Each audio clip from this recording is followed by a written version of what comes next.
Hi, and thank you for joining me for another video. Today I want to talk to you about Jews, but what I really want to talk to you about is who really cares who's Jewish, and why does virtually every group choose to separate the world by ethnicity rather than ethics, when scripture, if studied carefully, does not allude to such a conclusion.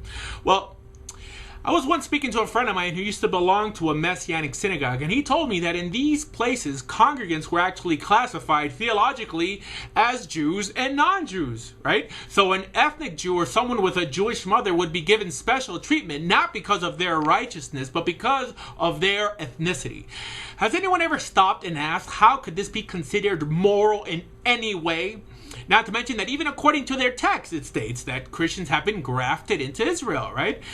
But really, you don't even have to go that far. Even in the Orthodox Jewish world, ethnic Jews are accepted and trusted while non-Jews are not. No matter how righteous the non-Jew is and how despicable the ethnic Jew may be. For example, you could have a non-Jew who has been keeping Torah mitzvahs for years and is pushed away, and an ethnic Jew who doesn't even believe in God is accepted, and this is somehow considered ethically acceptable by Jews nowadays. My friends, the idea that blood matters is one of the last primitive beliefs that religious moralists have to discard in order to progress. And not only is this primitive, but it's also primal. It's in our nature to destroy ourselves. Concepts like true freedom, true equality, culminating in an everlasting peace is the whole message contained in Torah. Well, anyways, first, I'll try to explain why do Messianics or evangelicals do such things. Because actually, the book that has contributed the most to this myth that those who are ethnically Jewish are special or different in any way was the Christian New Testament, right? It taught that initially that Jesus came for the lost flock of Israel, assuming that one, if an Israelite was lost, he was still considered one of God's flock, or two, that the Almighty divided the world by ethnic flocks rather than moral ones. Now, I'm not saying that this was the message the New Testament was trying to convey, but it was clearly the way the church understood it. Why is it so? Well, because the church or the Messianic synagogue never really embraced the idea that Gentiles and ethnic Jews could ever be on the same spiritual level ultimately, because they never really embraced the idea that a non-Jew could become a full Jew through conversion. We could see this how Christians blindly support the secular state of Israel, even though it's extremely, extremely irreligious, on how they link in the promise made to Abraham that I will bless those who bless you and curse those who curse you, with supporting secular Jews. Now, why does this solely affect evangelicals? Well, because ultimately the evangelical church is the most culturally void movement within Christendom. Now, this isn't an attack in any way on evangelicals, but friends, we have to be honest. This belief system has no cultural language, dress, or region, right? And the only tangible religious culture they are able to embrace is Israeli culture, erroneously confusing it with biblical Israelite culture. Now, this phenomenon is not something that we see in other denominations that have embraced replacement theology, right? Armenians have Armenia, Greek Orthodox have Greece, the Russian Orthodox have Russia, Mormons have Utah, right? The Catholics have Rome, and so on. And again, what makes these groups different from evangelicals is that they have not diluted their theology by accepting dual covenant theology, but rather have embraced the notion of replacement theology, which is the more ethically plausible conclusion. And please note, I'm not a Christian, but an Orthodox Jew. But regardless, Judeo-ethical standards never change, no matter what offshoot you claim to belong to. Why? Because being in the covenant was always a morally conditional venture. Always, my friends. To the point that even 300 years ago, a non-religious Jew was never considered Jewish in the Jewish world. And that's why when you hear about Jews in the Middle Ages, they were always religiously affiliated. And those who chose not to observe Torah just assimilated into their surroundings. Actually, Rav Victor Miller taught that the exile has been the best tool to weed out the bad blood within the Torah belief system. But unfortunately, everyone knows that that's not how it's understood in the Jewish world today. Actually, nowadays, it's Jewish culture that speaks for Judaism, and unfortunately not Torah. When people think of Jews, they think of people in B'nai B'rith, Hadassah, the JCC, the ADL, and almost every major atheist, and not religious Jews. And you're probably wondering, when did this begin? Well, that's pretty easy to pinpoint, friends. It began with the Haskalah, the Jewish Enlightenment.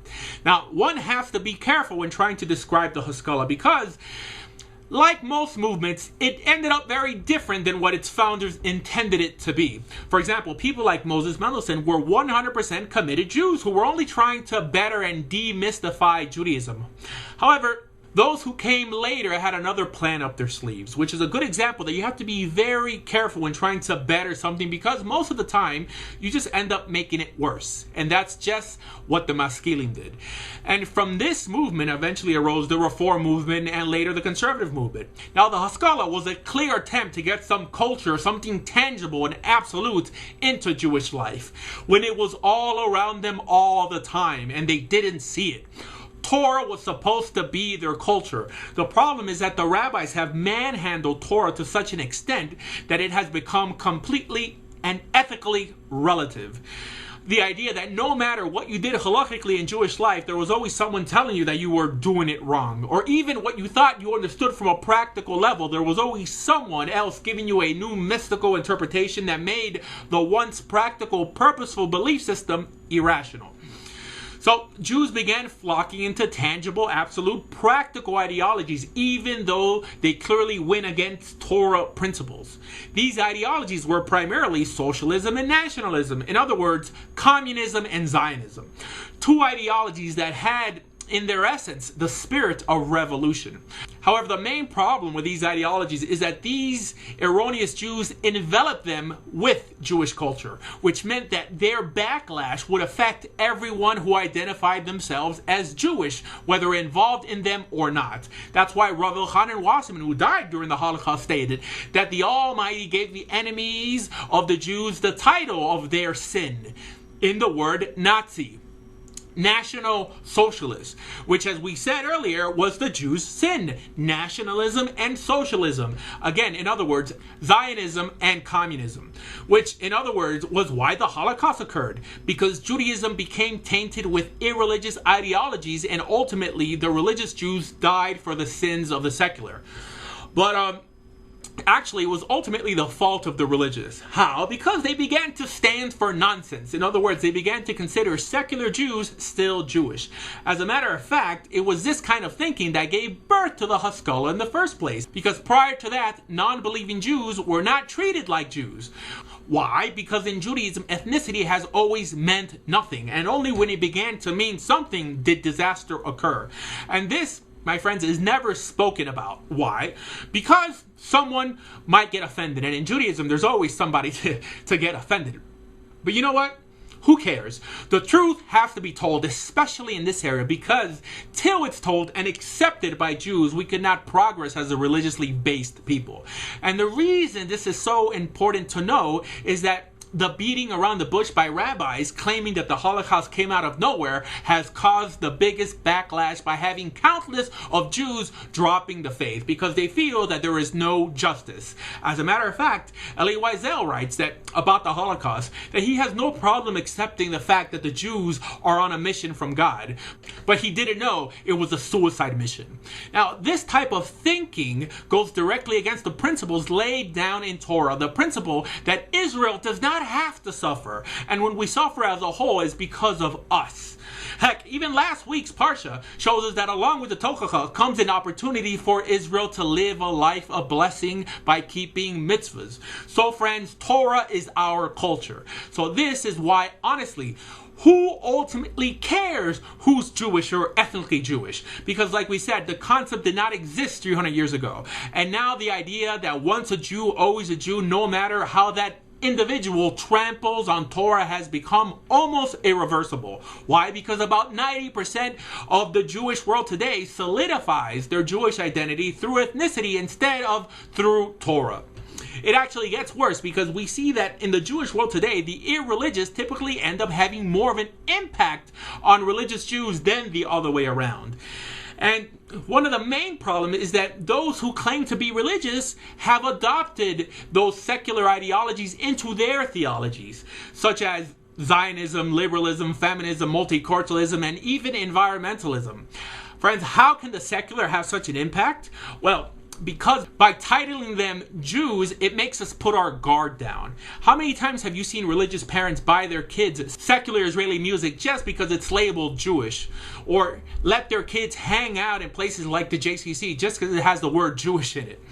So nowadays, being a Jew, my friends, means nothing. The only thing that matters, and actually the only thing that has ever mattered, is being in the covenant and not being in the covenant. And friends, every Jew has to reestablish that covenant in his life, even though he may descend from some prestigious family tree, which is even why Rabbi Akiva teaches that the lost tribes are never going to return. Why? Because no group in Jewish history who practiced another religion for years or did not identify with Torah in some way was ever considered part of the covenant. And it's completely silly how people nowadays who claim to be descendants of assimilated Jews demand some kind of special treatment or to be let back into the Jewish people without a proper conversion. On what basis, you ask? On the basis of blood. And it's done. Because we even see when the Gemara did speak of the return of the lost tribes, it always described them as still Torah observant, whether in the neighboring country or behind the river Sambatian, right?